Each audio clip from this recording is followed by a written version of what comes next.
Louange à Allah, il est l'allié des pieux. Je témoigne que nul n'est digne d'être adoré en dehors d'Allah. Il est unique et n'a pas d'associé. Il est le seul digne d'être adoré. Et je témoigne que notre prophète Mohammed est son serviteur et son messager. Seigneur, couvre de tes éloges et de tes bénédictions notre prophète Mohammed ainsi que ses proches et ses compagnons. Ceci dit, chers musulmans, je vous recommande, ainsi qu'à ma propre personne, de faire preuve de piété envers Allah le Très-Haut.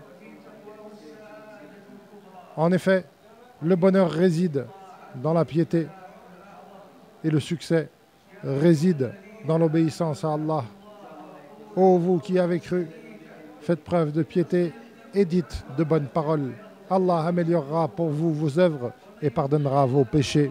Et celui qui obéit à Allah et son messager aura certes atteint le grand succès. Chers serviteurs d'Allah, l'une des attitudes les plus dangereuses pour l'être humain est de faire du tort aux créatures ou d'en être injustement la cause. Ce sont des attitudes diaboliques qui partent de querelles malveillantes et d'affrontements dépourvus des valeurs de la miséricorde, de la douceur et des principes de la clémence et de la bonté. Faire du tort aux autres est un comportement malsain qui comporte de nombreuses caractéristiques comptant parmi les grands péchés et les mauvaises actions.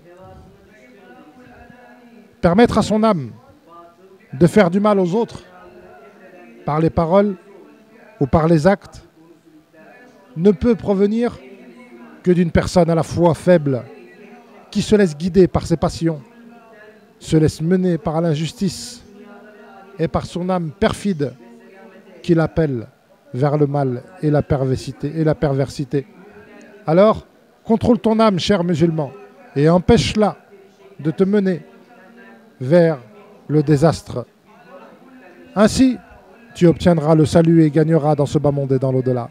Dans la traduction du sens des versets, il est dit « Ceux qui causent du tort aux croyants et aux croyantes, en leur imputant ce dont ils sont innocents, se chargent d'une infâme calomnie et d'un péché flagrant. » Et dans la traduction du sens d'autres versets, il est dit « Quant à celui qui se rend coupable d'une faute ou d'un péché, puis en accuse un innocent, il s'est chargé d'une infâme calomnie et d'un péché évident. » Notre messager, sallallahu alayhi wa sallam, a expliqué, détaillé et éclairci les versets du livre de son Seigneur dans de nombreux hadiths en mettant en garde et en condamnant le fait de porter préjudice aux autres, d'être injuste envers eux et de s'en prendre à eux et de leur nuire.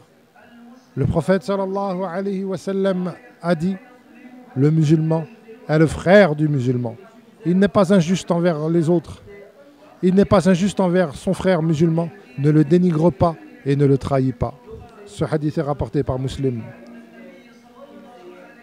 Celui-ci rapporte aussi, à propos de l'interdiction de s'asseoir dans les rues, que le prophète sallallahu alayhi wa sallam mentionna que l'un des devoirs de ceux qui s'assoient dans les rues est de ne pas causer de tort. Chers musulmans, garde tes bonnes actions, préserve ta religion et ne cause pas de tort aux autres. Applique cette parole de Fudayl ibn Iyad. Il ne t'est pas permis de faire injustement du tort à un chien ou à un porc. Que dire alors du tort fait aux plus nobles créatures? Chers croyants, le prophète sallallahu alayhi wa sallam a interdit fermement de causer du tort aux autres et a dit: ô vous qui avez accepté l'islam avec vos langues, alors que la foi n'a pas atteint vos cœurs, ne causez pas de tort aux musulmans, ne les insultez pas et ne les espionnez pas pour dévoiler leurs défauts. Celui qui cherche à dévoiler les défauts de son frère, Allah Ta'ala fera connaître les siens, même s'il se trouve à l'intérieur de son foyer. Rapporté par At-Tirmidhi et Abu Daoud avec une chaîne de transmission bonne. Qatada a dit: Ne causez pas de tort aux croyants, car Allah le protège et se met en colère pour lui. Chers serviteurs d'Allah, ne cause pas de tort aux autres. Abstiens-toi de faire du mal et prends garde à l'humiliation et à l'échec. Le prophète sallallahu alayhi wa sallam a dit: le musulman est celui dont les musulmans sont à l'abri de sa langue et de sa main. Rapporté par Al-Bukhari. Et le prophète sallallahu alayhi wa sallam a dit: celui qui croit en Allah et en son messager ne doit pas causer de tort à son voisin. Ce hadith est rapporté par Al-Bukhari. Et Muslim rapporte: n'entrera pas au paradis celui qui ne protège pas son voisin contre ses nuisances. Mes chers frères en islam, ce que les gens appellent aujourd'hui dans le monde les réseaux sociaux est utilisé par certains pour faire du tort aux musulmans, pour s'en prendre à leurs dirigeants, à leurs savants, à leurs personnes et à leur société, avec des paroles mauvaises et des rumeurs malsaines. Que ces gens-là se rappellent qu'Allah les guette et qu'il y aura dans leur balance leurs bonnes et mauvaises actions. Qu'ils prennent donc garde à ne pas rencontrer leur Seigneur dépourvus de leurs bonnes œuvres, qu'Allah nous en préserve. Chers serviteurs d'Allah, l'interdiction de faire du tort aux autres ne se limite pas au tort fait aux individus. Cela concerne aussi celui fait contre les intérêts généraux et les infrastructures communes.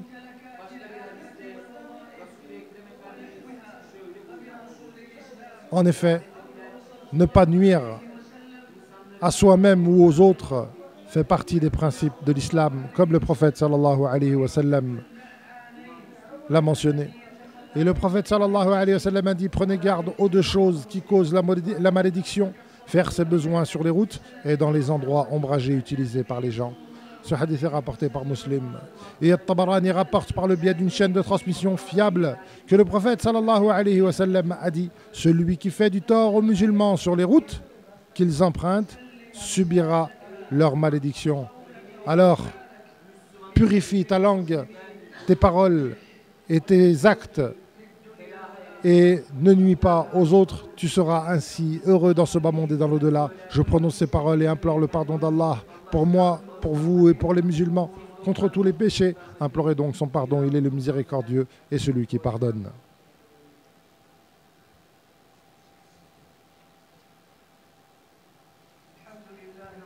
Louange à Allah, Seigneur de l'univers, je témoigne que nul n'est digne d'être adoré en dehors d'Allah, il est unique et n'a pas d'associé. Et je témoigne que notre prophète Mohammed est son serviteur et son messager fiable. Seigneur, couvre-le de tes éloges, ainsi que ses compagnons et ses proches, jusqu'au jour du jugement. Ceci dit, cher musulman, mon frère musulman, habitue ta personne et habitue ton âme à ne pas faire de tort aux autres. Éduque-la à cela et préserve-la en public et en privé de toute injustice. Sache que purifier son cœur du polythéisme, des innovations, de la haine, de la jalousie, des rancœurs, des choses laides et de l'injustice envers les musulmans est une cause de salut et une cause pour être sauvé et une caractéristique des habitants du paradis. Allah Ta'ala dit à propos de son Khalil, son suprême bien-aimé Ibrahim, que celui-ci l'invoqua et dit: وَلَا تُخْزِنِي يَوْمَ يُبْعَثُونَ يَوْمَ لَا يَنْفَعُ مَالٌ وَلَا بَنُونَ إِلَّا مَنْ أَتَى اللَّهَ بِقَلْبٍ سَلِيمٍ. Ne me couvre pas donc le jour où les hommes seront ressuscités, jour où les richesses et les enfants ne seront d'aucune utilité, où seul celui qui viendra à Allah avec un cœur pur sera sauvé. Et dans la traduction du sens des versets, il est dit: nous aurons retiré toute trace de haine de leur cœur, si bien qu'ils s'aimeront comme des frères, se faisant face sur des lits somptueux. De nombreux hadiths authentiques mentionnent les mérites d'avoir le cœur dépourvu de haine, de rancœur et de volonté de faire du tort. Parmi ces hadiths, il y a l'histoire de cet homme de la tribu des Ansar, pour lequel le prophète sallallahu alayhi wa sallam affirma qu'il faisait partie des habitants du paradis. Abdullah ibn Amr ibn al-As le suivit et passa 3 nuits chez lui. Il ne le vit pas passer ces nuits en prière, en dehors du fait que lorsqu'il se réveillait pendant la nuit, il évoquait Allah et le glorifiait jusqu'au matin et ne disait que du bien. L'homme lui dit, Abdullah ibn Amr l'informa ensuite de ce qu'avait dit le prophète sallallahu alayhi wa sallam à son propos. L'homme lui dit alors, je ne fais pourtant pas d'autre œuvre que cela, à part que je n'éprouve aucun ressentiment pour un musulman et n'éprouve pas de jalousie pour un bien que l'un d'entre eux a reçu de la part d'Allah. Abdullah s'exclama alors, c'est donc de cette œuvre qu'il s'agit et par cette œuvre que tu as atteint un tel degré et c'est elle que nous n'arrivons pas à accomplir. Chers musulmans, éduque ton âme à purifier ton cœur et à avoir le cœur vide de jalousie et de haine et de mal pour les autres. Tu seras protégé dans ce bas monde et dans l'au-delà.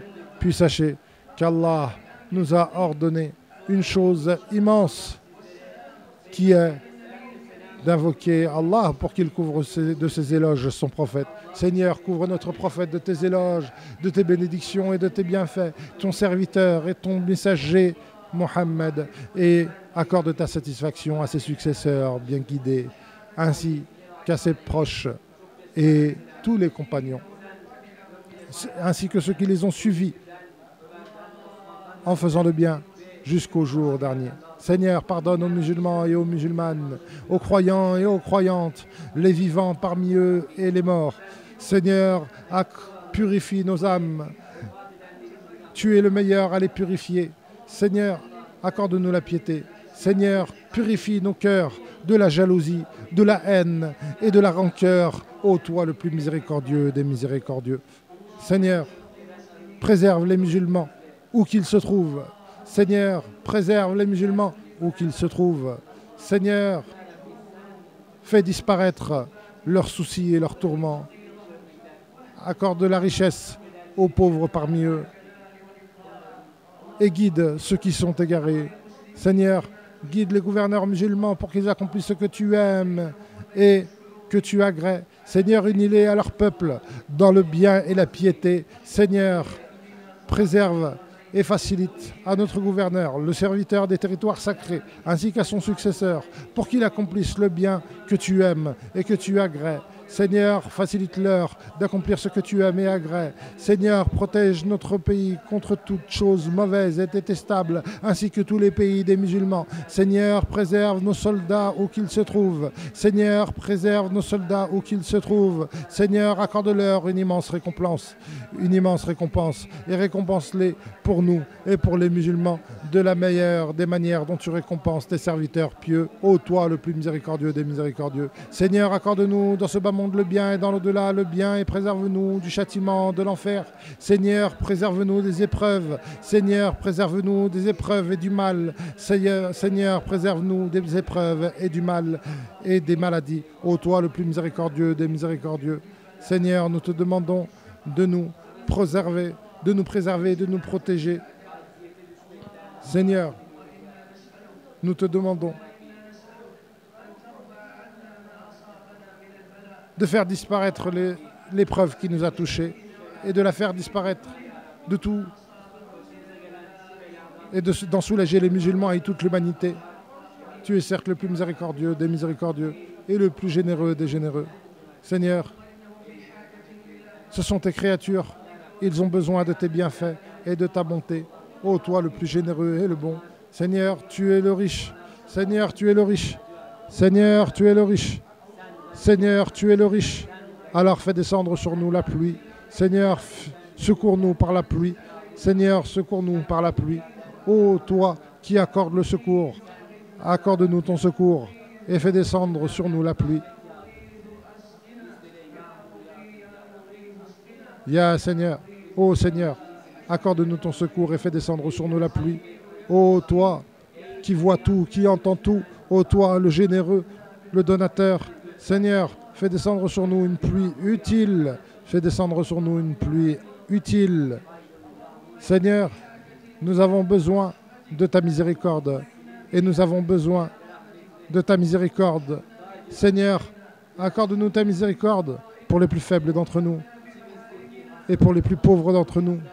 Seigneur, accorde-nous ta miséricorde pour les bêtes que nous gardons. Seigneur, fais descendre sur nous la pluie ainsi que sur les terres des musulmans. Seigneur, fais descendre sur nous la pluie ainsi que sur les territoires des musulmans. Seigneur, fais descendre sur nous la foi et les bonnes œuvres et sur nos terres une pluie utile. Ô toi le plus généreux et le donateur. Seigneur, accepte de notre part. Seigneur, ne nous renvoie pas sans nous accorder, sans nous donner. Seigneur, tu es le plus généreux. Tu es le plus généreux. Ô toi le plus noble et le plus généreux. Serviteur d'Allah, évoquez Allah grandement et glorifiez-le matin et soir. Et redoublez d'invocations pour qu'Allah couvre son prophète de ses éloges. Seigneur, couvre notre prophète de tes éloges, de tes bénédictions, ainsi que ses proches et ses compagnons.